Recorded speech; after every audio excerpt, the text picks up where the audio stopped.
Selamat datang di Pojok Santai.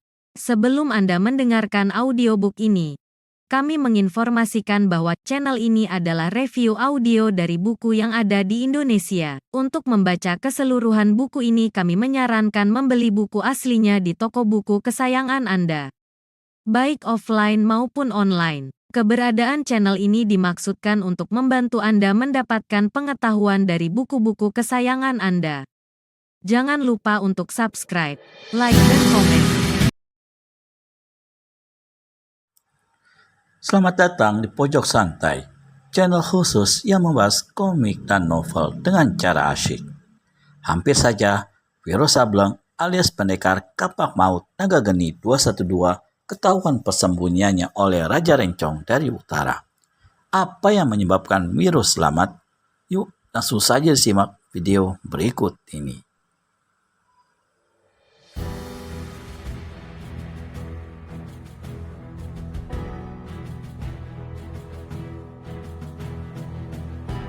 Di tengah-tengah kamar inilah kelihatan duduk seorang laki-laki tua bermuka biru, berpipi sangat cekung. Tubuhnya yang kurus tertutup selai jubah biru yang luar biasa besarnya hingga bagian bawahnya menutupi hampir seluruh lantai kamar. Kedua tangan orang tua ini buntung sebatas siku, salah satu telinganya sumplung. Pada lehernya terikat sebuah rantai baja yang ujungnya dipantek dengan sebuah paku besar ke dinding batu di belakangnya. Sikap orang tua ini yang memeramkan matanya tak ubahnya seperti orang yang tengah bersemedi. "Orang tua, kau siapa?" tanya Wiro. Orang tua itu membuka kedua matanya. "Astaga!" Wiro merasa tengkuknya dingin. Kedua mata itu hanya merupakan sepasang rongga yang dalam dan mengerikan. "Anak tolol, lekas sembunyi dalam jubah di belakang punggungku," kata si orang tua. Wiro Sableng yang sadar akan keadaannya segera mengikuti perintah si orang tua. Namun demikian, karena dia tiada mengenal siapa adanya orang tua ini dan bukan mustahil seorang musuh yang hendak menjebak, maka sambil menyusup ke dalam jubah biru yang lebar, diam-diam Wiro siapkan pukulan sinar matahari di tangan kiri, sedang tangan kanan memegang gagang kapak Naga Geni 212. "Anak, aku bukan musuhmu. Kenapa mesti meraba senjata segala?" Tiba-tiba terdengar suara mengiang di telinga Wiro Sableng. Suara orang tua itu. Orang ini hebat sekali, tentu sakti luar biasa, pikir Wiro. Tapi mengapa kedua tangannya buntung dan matanya buta, sedang lehernya dirantai begitu rupa? Tiba-tiba pintu terbuka. Dan terdengar bentakan Raja Rencong dari utara. "Hei tua renta buta, siapa yang masuk ke sini?" Si orang tua menghela napas dalam lalu menjawab. Suaranya kecil sekali seperti suara anak perempuan. "Jika aku sampai tidak mengetahui ada seorang masuk ke sini, itu bukan karena ketololanku, tapi karena mataku memang tak melihat. Tapi jika kau yang punya mata dan telinga tajam sampai tidak mengetahuinya dan malah bertanya padaku, itu adalah satu ketololan yang tak ada taranya. Apakah kau lihat ada orang lain di kamar ini?" Ejekan itu membuat Raja Rencong dari utara memaki habis-habisan. Memang selain orang tua itu tak ada siapapun di situ. "Apakah kau sudah memeriksa Hang Kumbara?" bertanya si orang tua. "Tutup mulutmu setan tua," dimaki begitu rupa, malah si orang tua tertawa dan menyahuti.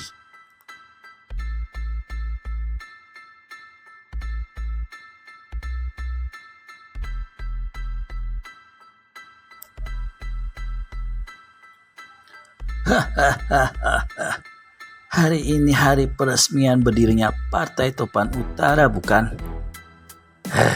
"Kunyuk peot, kau tahu apa tentang Partai Topan Utara?" semprot Raja Rencong.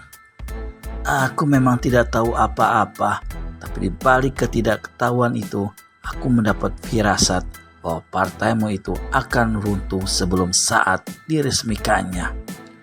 Dan kau sendiri akan Hang Kumbara Ya, aku akan, jawab Hangkumbara alias Raja Rencong dari utara.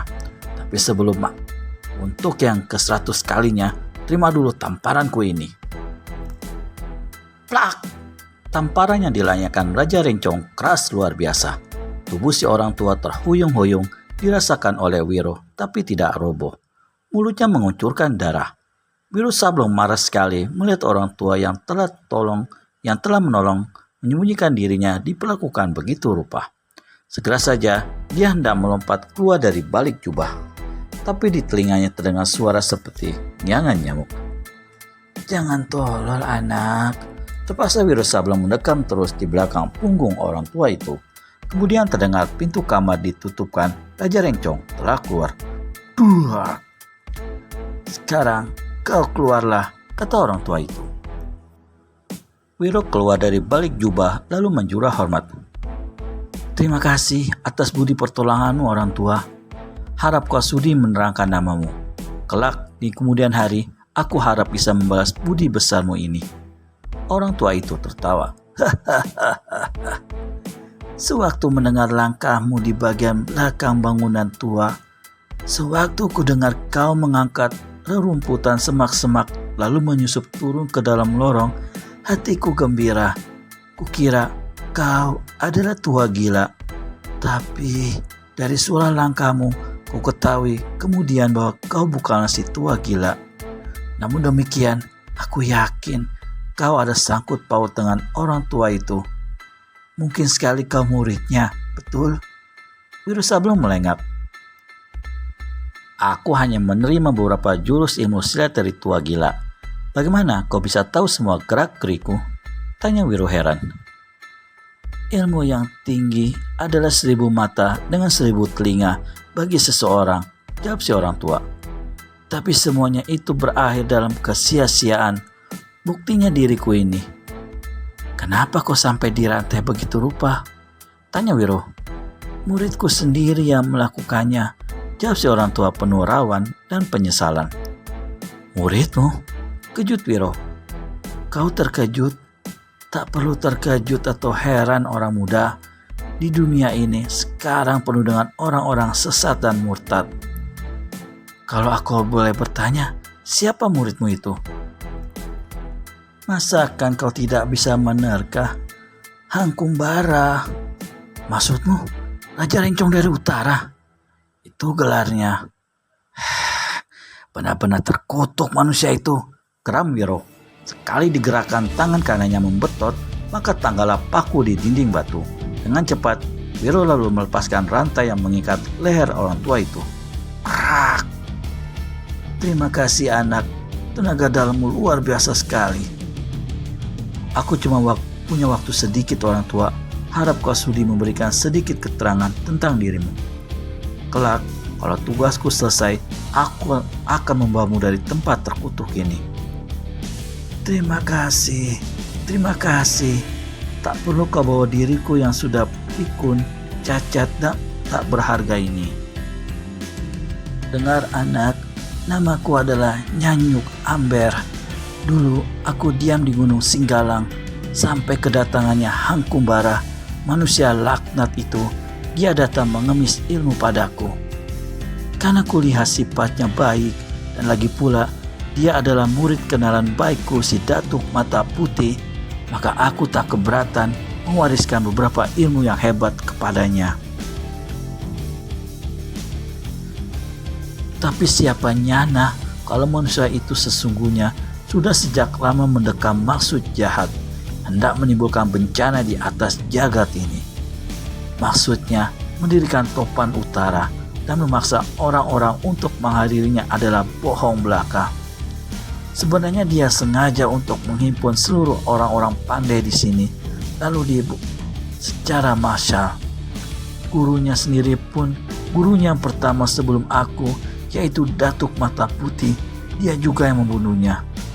Benar-benar manusia iblis yang haus darah. Si orang tua yang bernama Nyanyuk Amber menghela napas panjang lalu berkata, meski bagaimanapun dibandingkan dengan Datuk Mata Putih, aku masih bernasib lumayan, tidak dibunuh. Tapi apakah artinya hidup cacat begini rupa? Apakah Hangkumbara juga telah memutus kedua lenganmu? Tanya Wiro. Bukan hanya lenganku anak, bukan hanya lenganku. Coba kau singkap jubah ini di bagian kakiku. Wiro menyingkapkan jubah biru Nyanyuk Amber. Astaga, ternyata kedua kaki orang tua itu sebatas lutut juga telah buntung. Hangkumbara yang melakukannya, desis Nyanyuk Amber. Juga kedua mataku ini dia mengorek. Benar-benar laknat terkutuk yang kejam luar biasa, kata Wiro geram. Orang tua, aku berjanji untuk memecahkan kepalanya demi membalaskan sakit hatimu. Tapi orang tua, mengapa dia sampai melakukan kekejaman begini rupa terhadapmu? Betapa kagetnya Wiro Sableng alias pendekar Kapak Maut Naga Geni 212 mengetahui betapa kejinya Raja Rencong dari utara terhadap guru-gurunya. Akankah Wiro membalas kekejian itu? Temukan jawabannya di video selanjutnya hanya di channel Pojok Santai. Segera subscribe dan tekan tombol lonceng untuk mendapat notifikasi video terbaru dari kami. Terima kasih dan sampai bertemu kembali.